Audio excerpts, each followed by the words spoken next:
Next up for Manchester United is a new look Brentford side, obviously without Thomas Frank, Johan Visa, and without our very own Brian Mbeumo. After last weekend's victory against Chelsea, it would be very nice to get 2 wins on the bounce and start to gain that consistent winning feeling again. Away at Brentford will not be easy though, considering they're unbeaten in all competitions at home so far this season.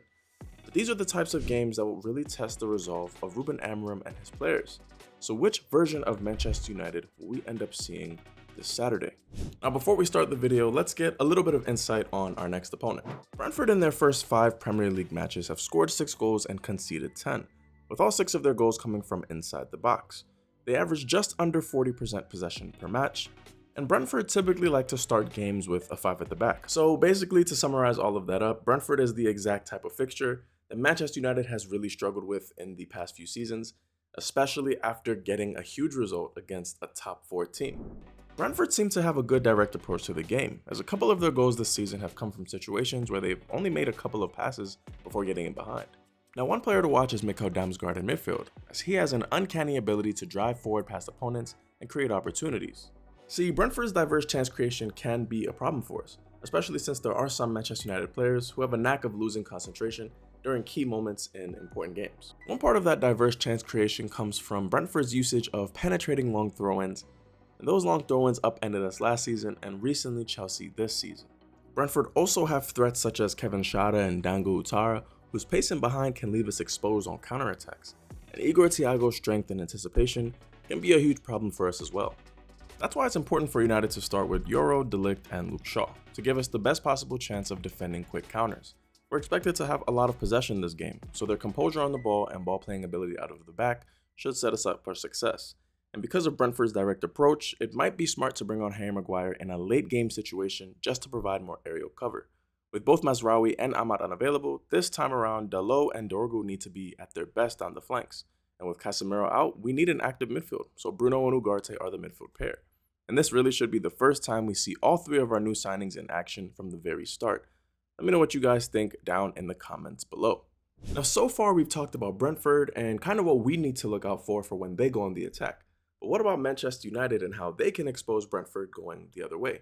Obviously we need to be clinical in our finishing. I mean, this is not the type of game where we can afford to let this go back and forth and not really have control of it. This is the type of game where Man United need to impose themselves, need to start with that attacking intent that we see pretty much every game, but sustain it and maintain it. Because we cannot afford to get into a situation like Chelsea did against Brentford, where we concede a late goal and we kind of undo all the hard work that we've done. And therefore, that brings me to saying that, honestly, United need to just do more of the same that they did against Chelsea. Knowing we have a striker who can win aerial duels means we can go long and look for knockdowns into space. I'd also like to continue to see Mbeumo and Šeško make runs into the channels to stretch the back line. Also, getting our wingbacks into 1v1 situations down the wing to get good crossing opportunities, and drawing opponents in and using our one-touch passing to bypass the press. Having Matheus Cunha back in the squad should also improve our decision-making in transition as well as the final third, and I'm hoping that all signs point to Mbeumo having a class outing against his former team, because why not? This game kind of sets itself up to be like the Burnley game, where Manchester United have more quality. I think Manchester United will impose themselves and dominate in certain areas, but I do think if we are not concentrating, if we're not on top of our game, we can let results slip, and this is not the type of game to be wasteful at all. Now obviously with Cunha coming back and Mason Mount also returning, and there's the potential that we'll see Cunha, Šeško, and Mbeumo start their first game together, I mean, it's looking promising. But at the same time, we're missing some key players.